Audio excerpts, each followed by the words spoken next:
Later we're going to bring out our first guest. He is an artist who most famously let himself be crucified on an island in the Philippines in the year 2000. To talk to us about that and shock and outrage and various other topics, could you please welcome Sebastian Horsley.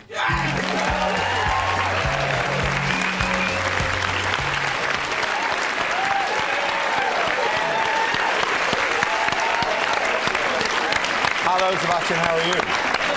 Sorry, let me move around here now. That, by the way, may I say, is a spectacular piece of seaweed. And I love your nails. That is quite wonderful. Matching and all, they're fabulous. Is it telly, this thing? This is so for telly. Did you come here thinking, oh, this would be I thought it was radio. Yeah. You know, you're catching the light beautifully, actually. It's very, well, very the nice. key is to dress in such a way that you'd attract attention at a Liberace concert. That was the idea. It's a good look for you. Very, very good. How's the art going for you? How's that working out? I've done my bit for art. I've stopped making it. Have you? Yeah. Have you moved on to crafts? I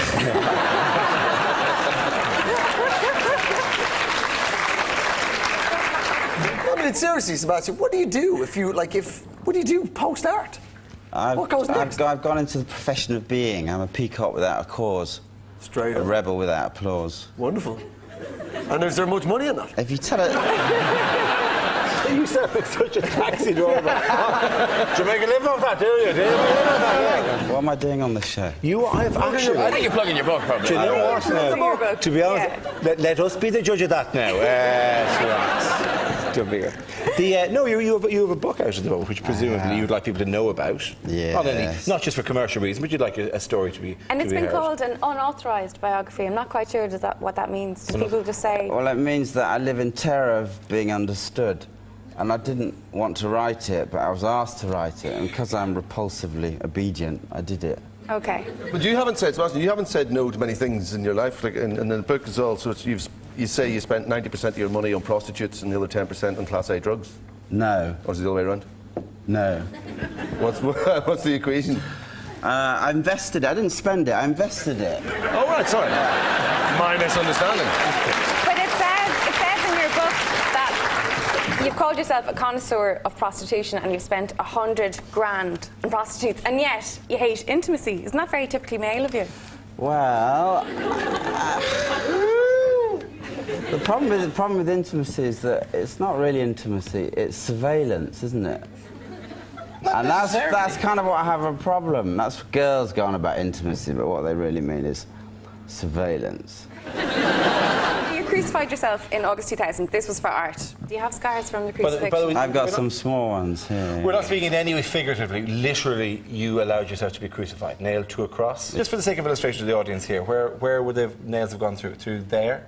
No, they went through here. So you're up by that. So you like this. Because it's in the Philippines, isn't it? They do this every year anyway. They crucify their own people every year. I was the first Westerner to go through it. Whenever it came down to it, did you have any doubts at the last second that should I do this, should I not do it? No. It would have been like trying to stop a shooting star. It would have been ridiculous. It was inevitable.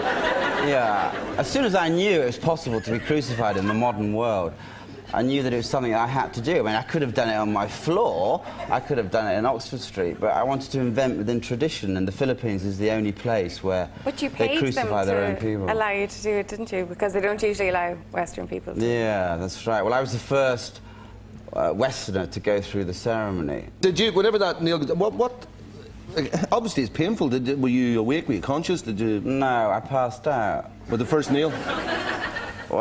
Did you pass out at the very point at which you would presumably have hoped to have found an illumination or some illustration of it? Did the passing out take something from the experience?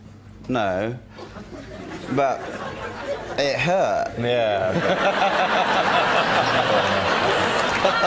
The best quote is this proper quote. It says, apparently when your mother visited you in a clinic where you were drying out from multiple Class A drug addiction, she sat down by your side and said to you, "Have I failed you as a mother, Sylvester?" You said, "It's Sebastian, mother." Is that a... That's on the back of the book. That's on the dust jacket. It's on the back of the book. Yeah. The amount of the book I've read, there's parts which are like a scream for attention as much as anything else. Are you criticising me or praising me? No, I'm neither. I'm not putting any kind of value judgment on that at all. I mean, would you agree with that analysis of it, that there is an element of look at these shocking things I've done? I think part of you, well, we all are. Yeah. The motivation for any artist is look at me, mum, isn't it? Yeah. You know? And the point is, we all have fantasies of fame and greatness, and life for most of us is a process of gradually shedding those fantasies. The urge to be a hero is a reflex against the terror of death, and everybody in the world has those kind of fantasies. And is it just an easily solved puzzle that you set about yourself, which is that if your parents had been more traditional parents, that they had not been absent in the way that they were, that you, as we see now, just wouldn't exist. You'd be an accountant, very happy, married, with 3 kids. I don't know what happiness would be in this situation. But, like, that this is just obviously all goes directly back to your parents. I don't think... You'd have to ask Freud about that, wouldn't you? I think you are what you are from day one, and I think dressing it up in that kind of...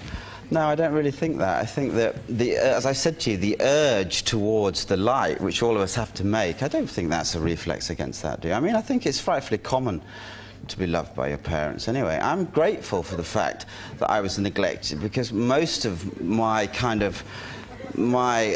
impulse is about rage and opposition and destruction and all that kind of thing. You can be the